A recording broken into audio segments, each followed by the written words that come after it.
Everyone, welcome back to the channel PCS Aspirant Vlogs, and this is day number 34 of my UPSC preparation. And and also I know that are last days of our preparation because this is Sunday और मेरा exam तो हो चुका होगा और last वाले लोगों का बचा होगा आज के लिए। तो सभी को मेरी तरफ से बहुत बहुत शुभकामनाएं गाइज। आप सभी ने और हमने सबने मिलके बहुत हार्ड वर्क किया है और बस मेरी आप सभी लोगों के लिए यही प्रेयर्स हैं कि जो जो डिज़र्व करता है, जिसने हार्ड वर्क किया है वो पे हो जाए और आपको ऐसा ना लगे कि यार मैंने इतनी मेहनत की थी, मैं कुछ नहीं कर पाया या कर पाई, जो भी है।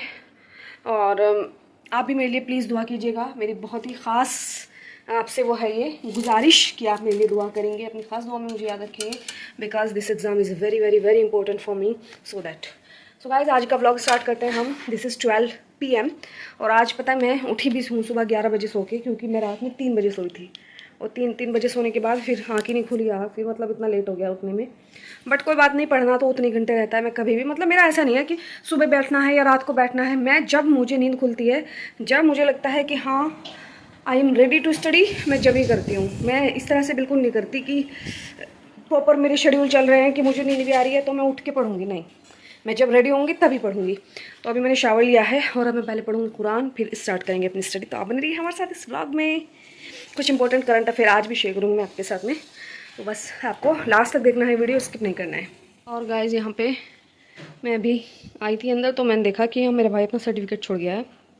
उसकी जो कंपनी है उसकी तरफ से उसको मिला है ये, क्या है ये है बेस्ट परफॉर्मर बेस्ट एम्प्लॉय का अवार्ड। तो यहाँ पे रख देते हैं और कुरान पढ़ते हैं, ठीक है। गाइस गर्मी आ गई है, देखो फुल स्पीड पे फैन चलाया है मैंने। आपके यहाँ पे मौसम कैसा हो रहा है बताना मुझे।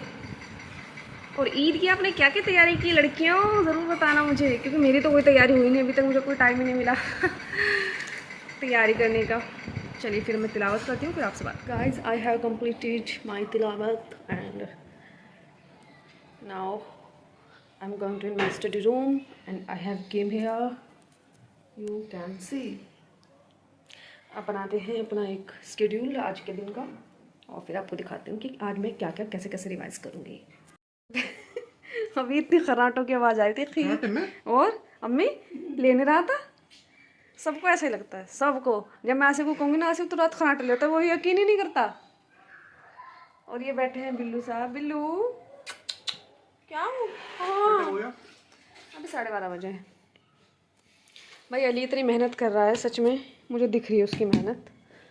तो बस अच्छी सी उसकी वो आ जाए, क्या बोलते हैं उसको, तुम्हारा उसमें ग्रेडिंग सिस्टम है 12th में? ग्रेडिंग सिस्टम तो नहीं है ना? हाँ, मार्क्स आ जाए, परसेंटेज आ जाए। परसेंटेज से कुछ नहीं होता, उसका अच्छे कॉलेज में एडमिशन हो जाए, बस यही है। और ये देखो ये चैप्टर्स हैं बस जो मैंने किए हैं अपने उसको सिलेबस को कम्प्लीट। इससे ज़्यादा मैं कुछ नहीं जानती हूँ मैथ में, इसमें भी बहुत कुछ नहीं जानती हूँ लेकिन हाँ इतना थोड़ा बहुत जानती हूँ इन चैप्टर्स के बारे में। और ये है मेरे वो चैप्टर जहाँ पे मुझे प्रॉब्लम होती है हिंदी में। तो इनमें से कुछ हो गए हैं फाइनल, जैसा कारक हो गया, संधि हो गई, ये हो गया समास हो गया और स्वर्णाम और शब्द रचना फाइनल हो गया। 2-3 रह रहे हैं तो भी कर लूँगी। अभी मैं बनाती हूँ आज का अपना टू डू लिस्ट, फिर आपको दिखाती हूँ कि आज मैं क्या क्या करने वाली हूँ। तो गाइज़ ये है आज का हमारा टू डू लिस्ट, जिसमें मुझे बोट एंड स्ट्रीम वाला चैप्टर रिवाइज़ करना है, वर्क एंड टाइम वाला रिवाइज़ करना है। और ये मैं किससे करूँगी? मैं PYQ से करूँगी, जो मैंने मतलब किया हुआ है ऑलरेडी, उससे ही वही चैप्टर वही क्वेश्चन मैं दोबारा रिवाइज़ करूँगी। किस टाइप का आएगा तो गलत ना हो, ठीक है। फिर नया तो सबके लिए नया ही होता है वो। हिंदी में मैं मतलब ये मेरा फाइनल रिवीजन है, इसके बाद मैं इस चीज़ को रिवाइज़ नहीं कर पाऊँगी, ये चीज़ मुझे पता है, क्योंकि मेरे एग्जाम में सिर्फ 5 ही दिन बचे हैं।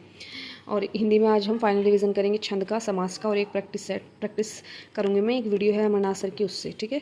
उसके बाद मैं ये जो GK GS में सबसे ज़्यादा क्वेश्चन पूछे जा रहे हैं पॉलिटी में, वो केंद्र और राज्य संबंधों से, उसके प्रशासनिक संबंध किस अनुच्छेद में, विधायी किस अनुच्छेद में, उसके बाद पंचायतों की संरचना और पंचायतों के 243 से लेकर 243 तक जितने भी अनुच्छेदन में क्या क्या दिया है वो सब करना है।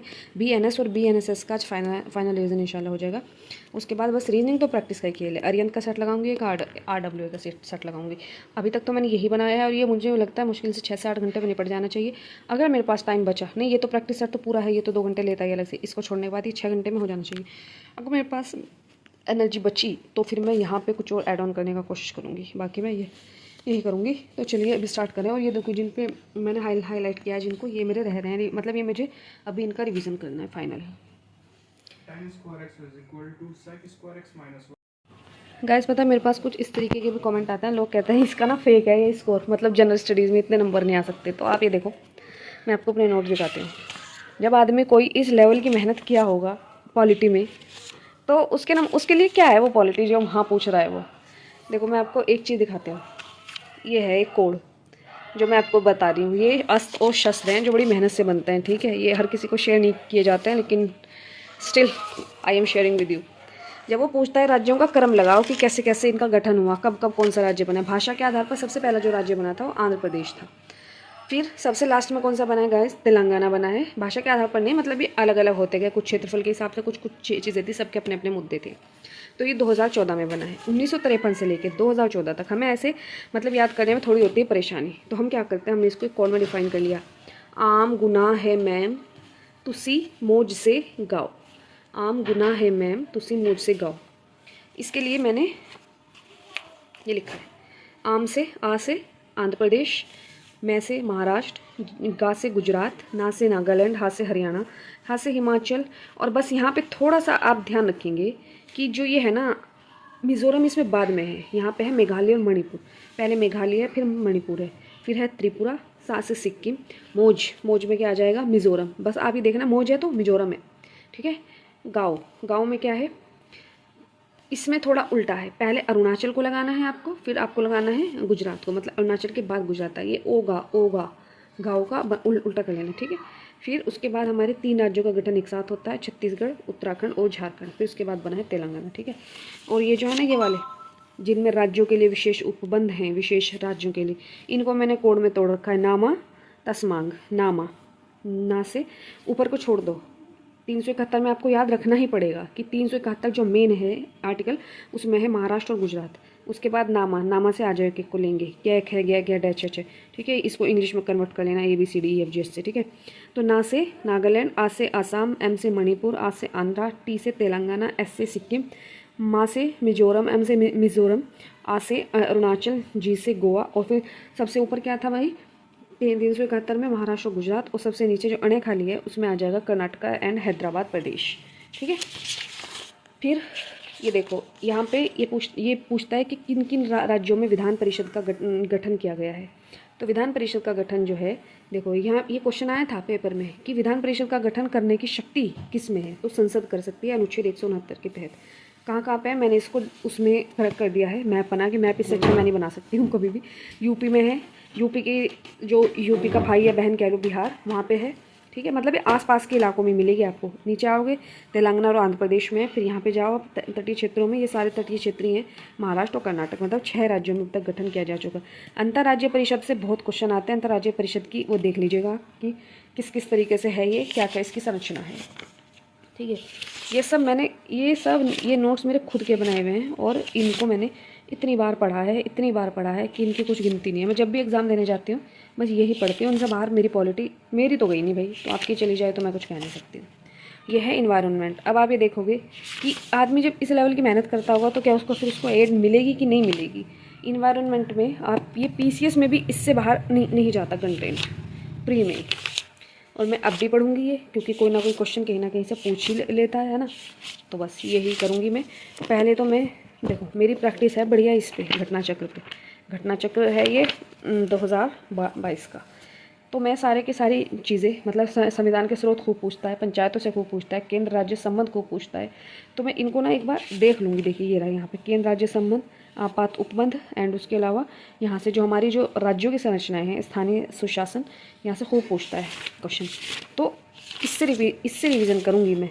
देखो मैंने सब पढ़ रखा है, ये बस रिवीजन करना है मुझे।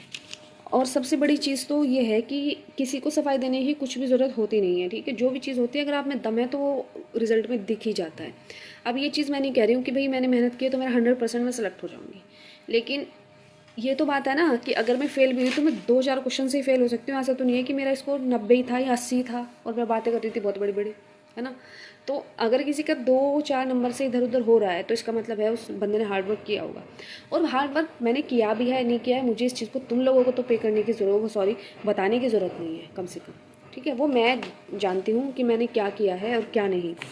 और इंशाल्लाह अगर अल्लाह ने चाहा तो रिज़ल्ट भी दिख जाएगा। और बस यही है कि आप लोग मेरे चैनल पे 1% ऐसे कमेंट आते हैं, बाकी 99% पॉजिटिव रहते हैं। तो जो मेरे 99% वाली ऑडियंस है उनसे मैं ये गुजारिश करना चाहती हूँ कि यार जो 1% वाली ऑडियंस है ना, उसका मुंह बिल्कुल बंद कर दो। आप लोग मेरे लिए प्लीज़ प्लीज़ प्रे करना, please, I request you guys. हमने की है अभी अपनी पॉलिटी रिवाइज, और अभी हम कर रहे हैं आज की, जैसे मैंने टू डू लिस्ट में लिखा था। टू डू लिस्ट बना के ना बात मिल जाता है सीधा सीधा कि क्या करना है, ज़्यादा सोचना नहीं पड़ता है फिर।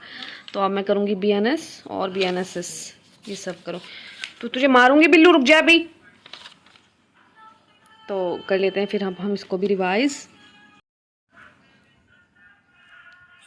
हाय गाइस, ये शाम हो रही है और ये है हमारी इफ्तारी का टाइम। तो हमारी इफ्तारी रेडी हो चुकी है। आज हमने बनाई है इसमें मटर की चाट, और ये मैं जा रही हूँ चाचा की तरफ देने के लिए। मुझे ना ट्रे का कवर भी नहीं मिला, तो आप लोग जज मत करना कि मैं कैसा कवर लेके जा रही। अम्मी यही मिला है मुझे। देखो मेरी अम्मी ने डांट दिया मुझे। लाओ फिर दूसरा दे दो, लाओ दो। और मुझे दिखी नहीं ना। कुछ भी दिखता मुझे तो हाँ यही समझ लीजिए। चलो भैया, ओके ओके, चलते हैं। हाय गाइस, ये देखो ताबड़तोड़ बैटिंग हो रही है इंडिया की तरफ से। और आज तो मुझे लगता है UPSI का एग्ज़ाम तो है, लेकिन थोड़ा सा टाइम आपको भारत और इंग्लैंड के लिए भी निकाल लेना चाहिए और इंडिया को चीर्स करना चाहिए, ताकि वो विश्व विजेता बने दोबारा फिर से।